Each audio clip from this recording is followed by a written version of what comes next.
In 1980, a man walked out of a prison in Ecuador. He had served 3 years for rape. What the authorities did not know, what they could not have imagined, was that this man had already killed over 100 young girls, and he was about to kill hundreds more. His name was Pedro Alonso López, and he is considered one of the most prolific serial killers in recorded human history. This is his file. Pedro Alonso López was born on October 8, 1948, in Tolima, Colombia. He was the 7th of 13 children. His mother was a sex worker. At the age of 8, he was caught touching his younger sister inappropriately. His mother threw him out of the house. He was 8 years old, alone on the streets of Bogotá. A stranger took him in. That stranger abused him repeatedly. By the time López was a teenager, he had already been victimized by multiple adults who should have protected him. At 18, he stole a car and was arrested.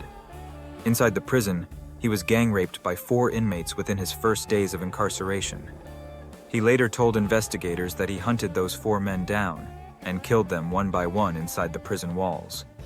The authorities classified the deaths as self-defense. Pedro López walked free. What happened next would not be discovered for almost a decade. Throughout the 1970s, López moved silently across Colombia, Peru, and Ecuador. He targeted indigenous girls between the ages of 8 and 12. He would enter remote villages, gain the trust of families, and then disappear, with their daughters. In Peru, members of the Ayacucho tribe caught him attempting to abduct a young girl. They buried him alive up to his neck and were preparing to execute him when an American missionary intervened. She convinced the tribe to hand him over to Peruvian police instead.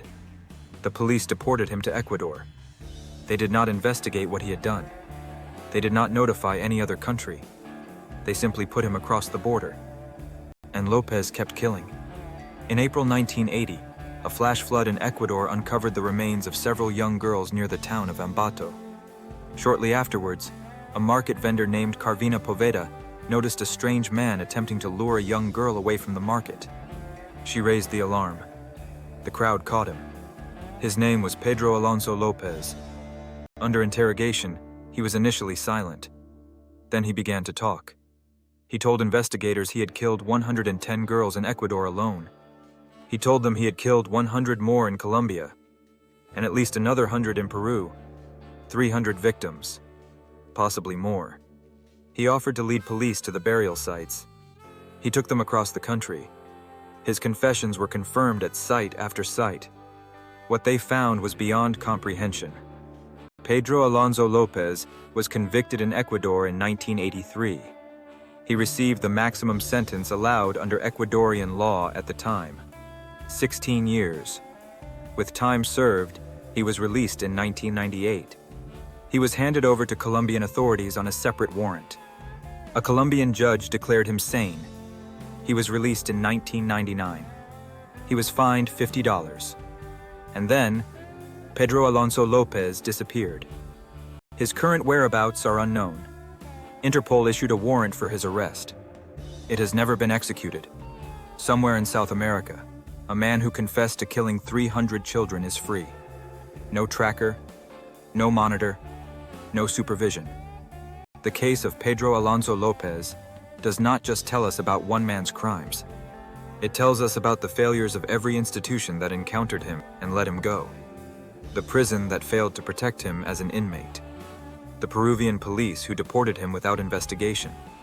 The Ecuadorian justice system that sentenced a man who killed 300 children to 16 years.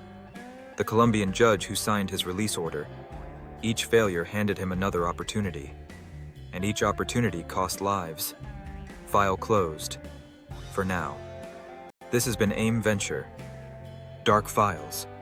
If this case disturbed you, it should. Subscribe for a new case file every week. The truth does not disappear just because we stop looking.